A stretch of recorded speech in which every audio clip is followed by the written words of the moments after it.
I am Ferdinand Marcos, and I am the President of the Republic of the Philippines. I stand today on behalf of 110 million Filipinos. Hello people and hello universe, it's me again mga Beshwa.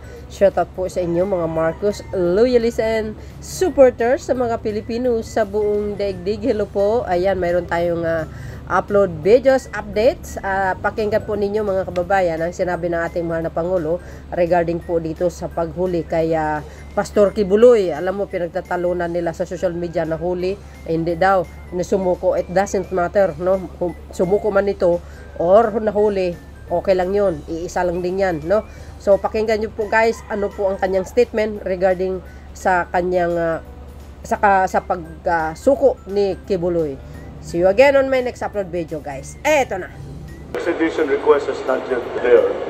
Besides the judicial processes that Olo Kibuloy is going to have to go through now, locally, still have to be done.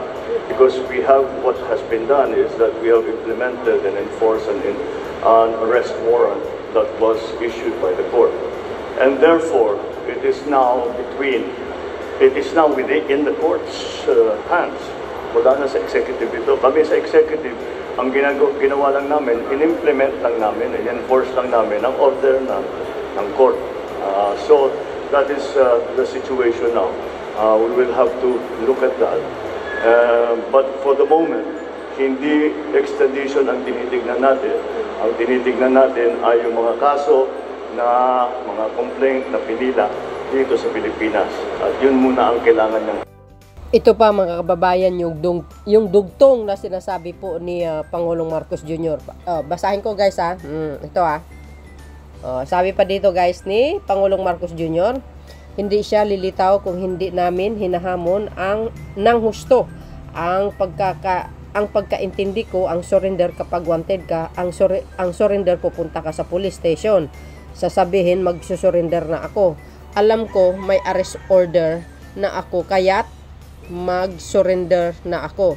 Hindi ganyan yung nangyayari. Ang nangyayari, napilitan siyang lumabas dahil malapit na ang pulis sa kanya. Yan ang sabi ng Pangulo. Kasi mga kababayan, di ba nagkaroon ng hearing sa Senado? No, ni Bato. Tinanong ni Bato, no? Correct me if I'm wrong, na kung sabi niya kay General Torre kung magpapatuloy pa sila at sinabi ni General Torre mga kababayan, yes, magpapatuloy sila at magbubungkal uli sila mga kababayan. Kaya siguro ganun ang nagiging desisyon ni Kibuloy. Alam niya na butas-butasin na ang KOJC, kaya magsusurrender na talaga siya at plano niya na talagang susurrender na sa kapulisan or lumabas, whatever it is. Basta ang importante, nasa kustodiya siya ng PNP sa Camp Crame. Siyempre ba naman bilyon yata ang ginastos niya sa KOJC. Tapos butas-butasin na lang, natural. Lumabas ka na lang para wala nang butas yung compound mo. At hindi lang yon guys sa totoo lang. Kasi merong isang building doon na hindi pa napasukan ng ng mga kapulisan. Malakas po ang radar ni General Torre na si Pastor Kibuloy talaga nandoon, no? Kaya hindi talaga siya hihinto magpapatuloy siya hanggat hindi nahuli si Pastor Kibuloy, ang sabi ni General Torre. Talagang matapang yung general, ano? So pag nag-retire sana si PNP Chief Marbel, sana siya po ang susunod na PNP Chief. Magaling no?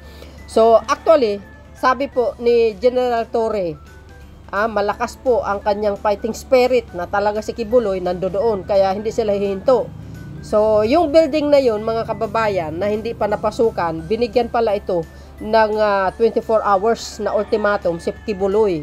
Pag hindi pa susumuko, lulusubin at papasukin na nila no matter what. Ibig sabihin guys, ano man ang mangyari, wala nang atrasan. Kasi ang korte na po ang nag-utos, no?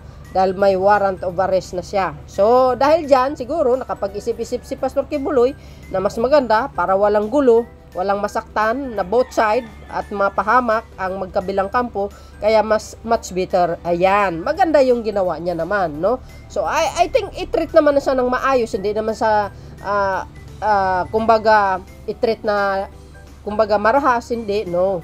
Siyempre, gagalang din natin ang kanyang ang side, kasi sabi niya nga due process sa korte niya po dapat sagutin lahat, di maganda, 'di ba?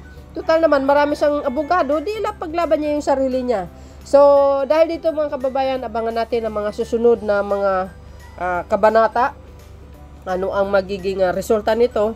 Sabi ko nga kanina mga kababayan, pagkatapos siya litisin dito, ito turn over sa Amerika. O, ayun naman kaisipan ko lamang, kaisipan lamang mga kababayan, after ng kaso niya dito, turn over sa Amerika mga kababayan, harapin niya doon.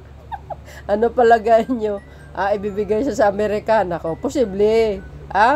Sabi ko sa inyo mga kababayan, maraming iiyak mga bes, Kayo na pong balang musga mga kababayan. See you again on my next upload video. Bye.